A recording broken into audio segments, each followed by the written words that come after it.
This is La Grande Dame, also known as the Catwoman, a towering landmark work by the surrealist artist Leonora Carrington. It is mesmerizingly adorned with lush narrative vignettes, each detail pulling us into a world that's both mythical as well as deeply personal. You may know Carrington best for the mysterious world of her paintings, filled with fantastical hybrid creatures and even stranger settings.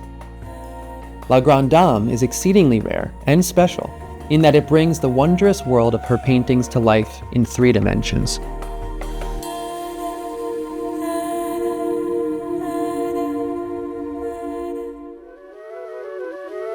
I would start by just talking about the physicality of this object and the idea that Carrington was interested in bringing her figures into 3 dimensions, into the real world. And you can see how ambitious of a scale that she's working on. But also, in order to have something so precise, she needed the help of an incredibly talented woodworker. And she found that in Jose Horna, who was a friend of hers, the husband of Cati Horna, also associated with surrealism. The quality of the carving here is really actually something to remark upon, and it allows for this kind of otherworldly, almost uncanny physicality, which really, I think, shows most intensely in the fingers, but also in the face of the figure. It is unquestionably her greatest sculpture. You have this sort of cat-like face, which harkens back to Egyptian art quite directly. In fact, I think that in the most literal reading of this work, we can look at ancient Egyptian sculpture, and particularly in representations of Bast, which is this cat-headed goddess. The story that appears to be central to this particular work is one that hews very closely to an Egyptian creation myth involving the goddess Isis. She appears in the myth as a goose, and here you have this goose-headed female figure, and she presents an egg which ultimately leads to the genesis of the sun. Here, this kind of childlike figure in red with this radiating beams coming from her head, to me very much represents a kind of nascent solar deity. You have this kind of golden realm in the upper echelon of the sculpture, and that's associated with the solar deities and the sun.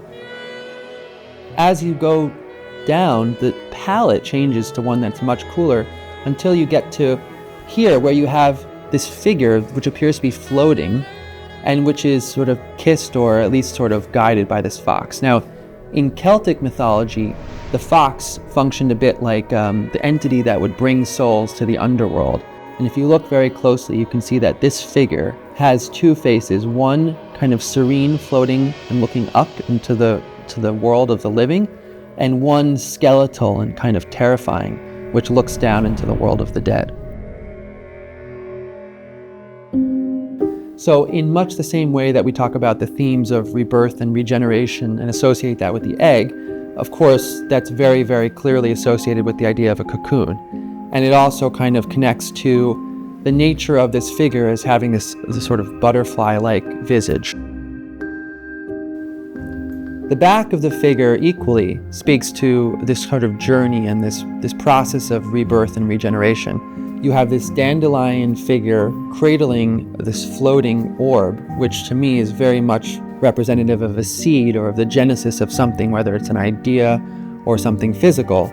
And that culminates at this sort of wolf goddess, the she-wolf, who's holding a baby. And that baby's head appears again to go back to this floral dandelion motif, suggesting that there's a kinship there and a connection. The idea of the natural world existing in this cycle is one that Carrington was intensely interested in, as well as the role of the feminine, with various deities and goddesses throughout cultures. This object itself is a great window into Carrington's mind because it is a painting, it is a sculpture, it's also a story. It's extremely narrative, and she is that. She's all of those things and much more. And as we begin to really better know Leonora Carrington in the art market, there's no better talisman, no better object with which to commune with her than what we see right here.